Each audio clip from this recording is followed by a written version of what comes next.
South Africa's got the highest unemployment rate. Children, adults are committing suicide because they can't get jobs. And hear me very nicely. They can't get jobs. The biggest crisis facing our country is unemployment. Unemployment has the potential of causing massive riots in this country. Then some of you sitting here has the audacity to hire foreigners instead of South Africans. I don't care how you used to do it, but for as long as I am the minister, there will be no foreigner that will work in an entity while a South African can do the same thing. I want you to know this year, I'm busy with it. Some of you that want to defend that will be fired. Because none of you sitting here would have had a job today if people were having the same backward thinking that some of you are displaying when it comes to local labor. Nobody in this room, I check your CVs, has a special skill. Not one. Not one of us in this room has a special skill that you can't find in this country. Not one person in this room. But you have a job.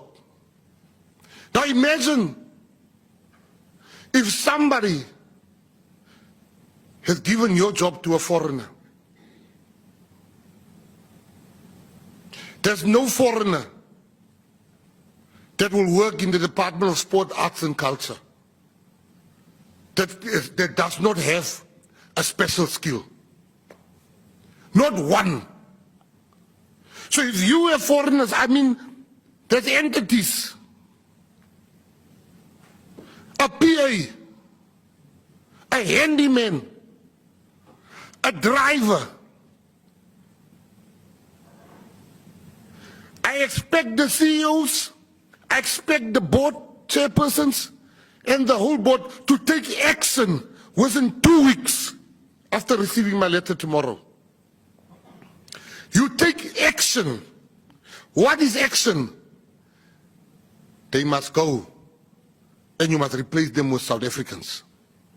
It is not xenophobic. You are not a chairperson in Zimbabwe. You are not a chairperson in Angola. You can go to all those entities in Zimbabwe and Angola and tell me if you can find a South African. We must leave this self-hate of our people. Nothing that you can say to me will explain to me the rationale or the justification to have foreigners without a special skill. If we were doing something in the, let's say, astronaut, I think there's a special skill to be an astronaut. I could understand that. But we are not NASA here. We are DSEC. So go and get your house in order because the storm is coming. I'm going to be relentless. Even if it means the CEOs has to go so we can put CEOs that love South Africans. Nothing occupies my mind for the next 3 weeks like the foreigners working in your department. I want them out. I said it. I want them out. Get them out before I get you out. It's going to happen. I've set myself 5 weeks, I'm 2 weeks in. In 5 weeks, we shall give those jobs because some of you have forgotten how it feels not to have a job. Some of you don't know that people are getting depression because they can't find a job. South Africans are sitting outside praying for a job. I got a message from a gentleman yesterday that said to me, Minister, in fact, I want to read the message. Send it to the office and the office sent it to me. This is what a South African is saying. And I was seized the whole night thinking about this message. This is what the person says. His name is Gaugelo. He says, "Good evening, Minister McKenzie. Thank you for doing this. I believe this PA lady, Portia, was appointed in my place. I went to the interview in 2021, and everyone seemed happy with me. It was my best interview. Thereafter, they ghosted me. No regret, nothing. No letter. This after I attended 3 phases of the interview.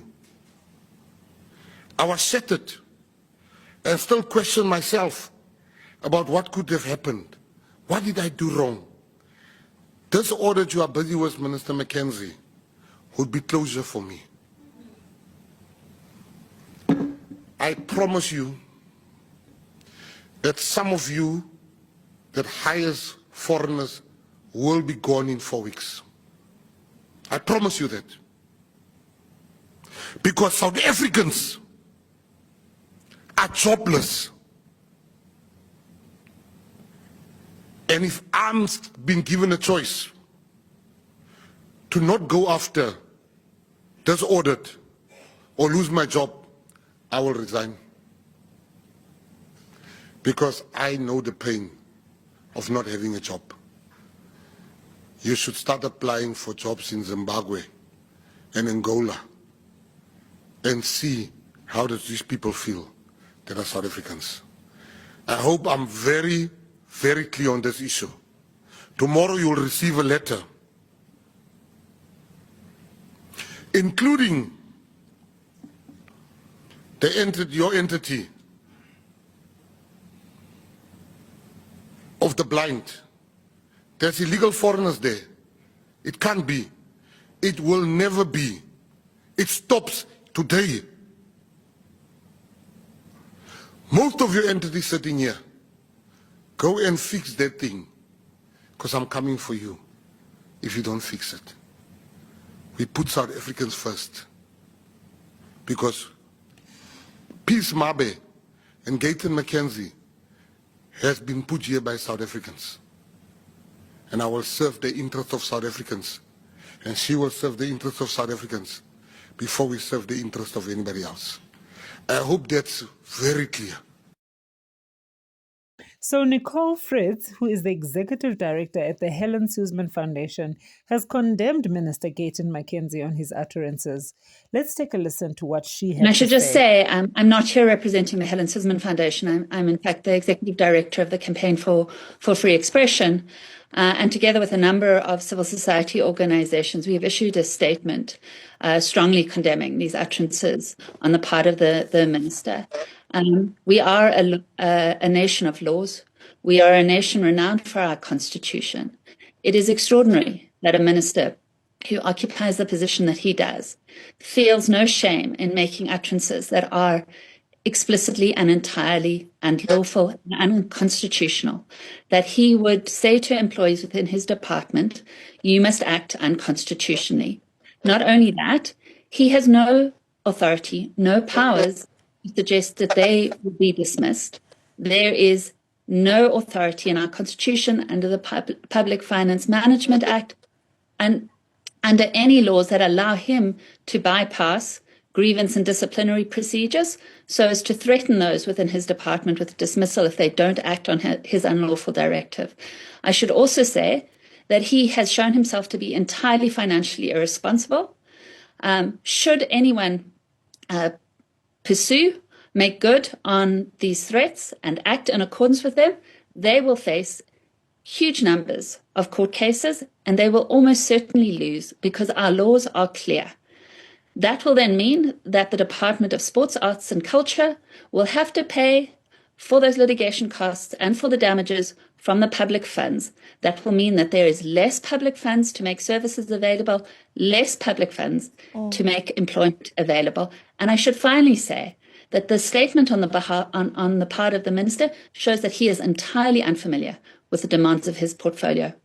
Arts and culture is a sector that flourishes in dialogue and engagement with others. We have a rich arts and culture section here in South Africa. One of the reasons that we're beloved, one of the reasons that we can push back against the garbage being pushed by the likes of President Trump in the White House yesterday evening was because of the proliferation of the extent to which our arts and culture sector is known and is beloved. And that has been forged not in isolation, but in engagement and partnership with this continent, with the region, and with the world at large. And the idea that we would seek to implement some sort of nationalist exclusivity within arts and culture is just anathema to what is our rich culture of arts and culture in this country.